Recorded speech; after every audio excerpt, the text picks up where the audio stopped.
కల్వకుర్తి హైదరాబాద్ జాతీయ రహదారి నిర్మాణపు పనుల వద్ద సరైన సూచికలు ఏర్పాటు చేయకపోవడంతో ప్రమాదాలు జరుగుతున్నాయని వాహనదారులు ఆవేదన వ్యక్తం చేస్తున్నారు. కల్వకుర్తి హైదరాబాద్ జాతీయ రహదారి పనులు శరవేగంగా కొనసాగుతున్నాయి.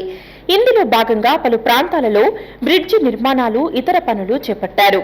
అక్కడ సరైన ప్రమాద సూచికలు ఏర్పాటు చేయకపోవడంతో వాహనాలు ప్రమాదాలకు గురవుతున్నట్లు పలువురు ఆగ్రహం వ్యక్తం చేస్తున్నారు. మహానంది నంద్యాల రహదారిలో జాతీయ రహదారి పనులు చేపట్టారు.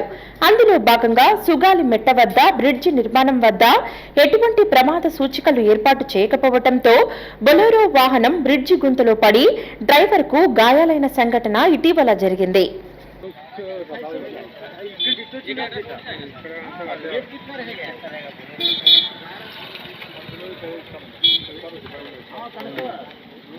ఒకసారి జరిగినాక చెప్తారు వాళ్ళు, జరగకముందు ఎవరు ఏం చెప్పలేదు.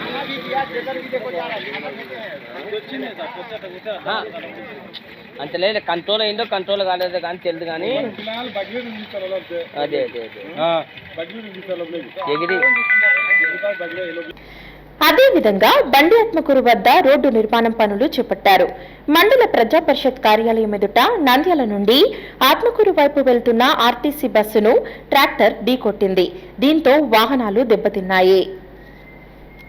కింద బ్రిడ్జ్ కాగా ట్రాఫిక్ జామ్ అయ్యి సైడ్ ఆపినాం. ముందర కారు ఉంది, పైన గడ్డి టాటర్ ఉంది. ఈయన కింద స్పీడ్ వచ్చినాడు, పైకి కిందికి స్పీడ్ వచ్చినాడు, తాగినాడు. మూల చూసినాడు కూడా, తగులుతో కూడా కుట్టుకుంటూ పోతున్నాడు. ప్యాసింజర్లకు ఏమైనా ప్యాసింజర్ క్యాకేసాడు, ఇక్కడ క్యాకేసింది. తిట్టుంటే కూడా ఆపకుండా పోతున్నాడు. ఆ పక్క జరిగిన అందరికీ క్యాకేసుకుంటూ ఆ పక్క జరిగినారు. జాతీయ రహదారి నిర్మాణం పనుల వద్ద సరైన భద్రత చర్యలు చేపట్టకపోవడం విమర్శలకు దారితీస్తుంది. పనుల వద్ద సూచికలు ఏర్పాటు చేయకపోవడంతో వాహనాలు ప్రమాదాలకు గురవుతున్నట్లు వినిపిస్తున్నాయి. రాత్రి వేళల్లో ప్రమాద సూచికలు కనిపించే విధంగా చర్యలు చేపట్టాలని స్థానిక ప్రజలు కోరుతున్నారు.